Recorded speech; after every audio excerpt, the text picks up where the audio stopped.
Hi everyone, this is Miss Jennifer from the New Haven Free Public Library, and we have another great science video for you today. Today we're going to be talking about the ear. So first thing I'm going to do is I'm going to show you a 3D model that I printed at the library of the ear. We're going to go over all the different parts of it. We're going to talk about how you get dizzy, and then we have a project that we're going to make. I'm going to call them tin can telephones, but we don't have to use tin cans. You can use plastic cups. And for that, you're going to need 2 plastic cups, and you are going to need some string, and maybe, probably, a pair of scissors or something sharp, and a grown-up to help to poke a hole in the bottom. But let's talk about the ear first. So your ear has 3 parts. You have the outer ear, so this part is this part here. It's called the pinna, and it's the part of the ear that kind of funnels the sound in. And then your ear canal, which doesn't exactly look like this, but kind of does. So sound goes in the pinna and through the ear canal, and then it hits the eardrum, which is right here. And it's a really tight piece of skin, and it vibrates, shakes, kind of like the top of a drum, hence why it's called an eardrum, when the sound hits it. So that is the outer ear. Now we have the middle ear, which is this little part in here, and it's made up of 3 bones, which are the smallest bones in the body. It is made up of a bone that we call the hammer, which is right here, the anvil, which is right here, and the stirrup, which is the smallest bone in the body, and it's right in here. And what happens is as the eardrum vibrates, these bones vibrate. And so now we're going into the inner ear. And there's 2 parts to the inner ear. This is the cochlea, and these are the semicircular canals. So the cochlea is what we use to actually hear.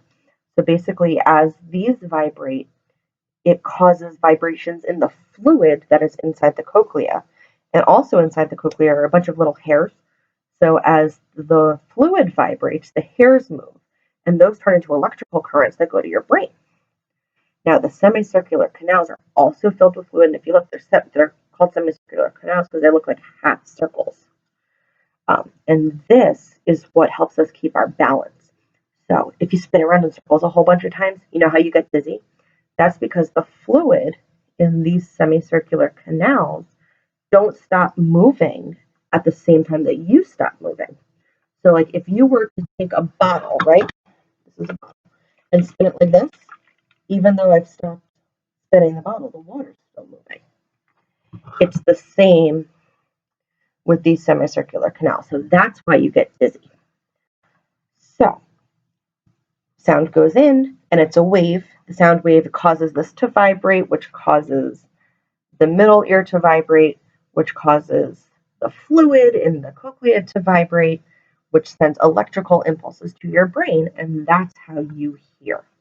Now, in animals, you can see sometimes like their ears will move to follow where the sound is. Humans don't do that because of the way our ears are designed. And also the fact that we have 2 ears allows us to tell where sound is coming from.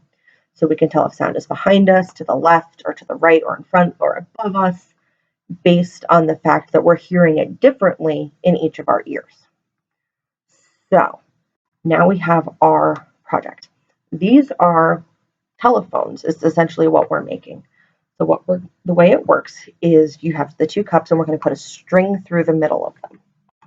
So I'm going to take my pair of scissors, and I'm going to poke a little hole in the bottom of this cup. Please use a grown-up to help you with this, because you could very easily hurt yourself. Come on. Maybe my cup's not strong enough. But you can also do this with a tin can. That's why these are called tin can telephones. Come on. All right. So we poked a hole in the bottom of our first cup. And now we're going to do the same thing with our second cup. We're going to poke a hole in the bottom. Again, use your grown-up to help you because you could very easily cut yourself doing this. So once you have your holes in the bottom of your cups, we are going to take our string. We're going to put one side through the hole. Maybe my hole's not big enough. One side through the hole, and we're going to tie a knot so that it doesn't go anywhere.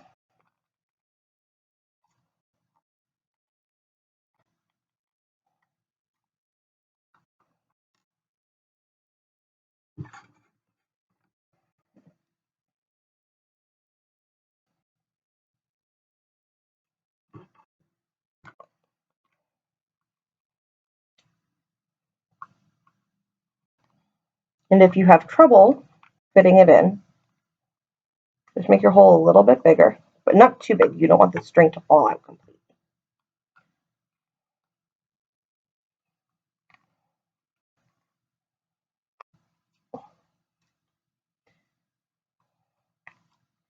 So once you have that done, you're going to do the exact same thing on the other side. Fill it in through the hole, and then tie it off. There we go. Now my hole should be big enough.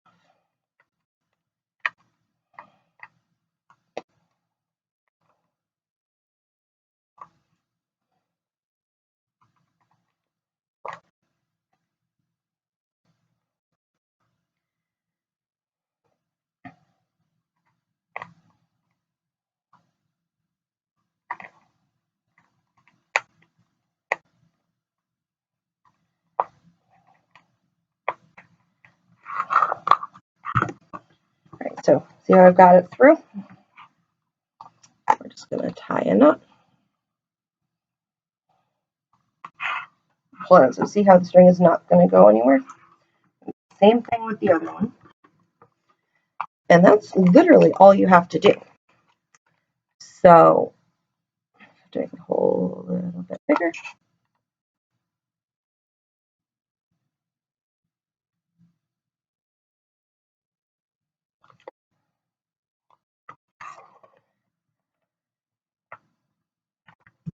Now this kind of works like the way your ear works. So what's happening is you talk into this side, and when you're talking into this, the string is going to vibrate. You're not going to be able to see it, but it's going to vibrate. And then you'll be able to hear it through the other side. Now this is a very small model, but if you do this with a really long string and some bigger cups or cans, you will be able to definitely hear it through the cups. The problem with this is that it's so close together that you're going to still be able to hear the people talking. So that's the basics of how you do this. And it works kind of the same way as your ear. So sound is coming from this one. It's going through the ear canal and vibrating the string and coming out the other side. And so the side would be kind of like your brain. So that is the project we have for you today. And these people have been making these for a really long time. It's great with like tree houses and things like that. You have one at the bottom and one at the top, and you can hear the people talking, and it's so much fun. So that's what I have for you today. Now you can, when the library is reopened, you'll be able to come and see this model in our display case, where we also have a model of the heart, and we're going to be making other models soon because we're going to be learning about how the eye works next. So I hope you had a great day, and I will see you guys again soon. Bye-bye.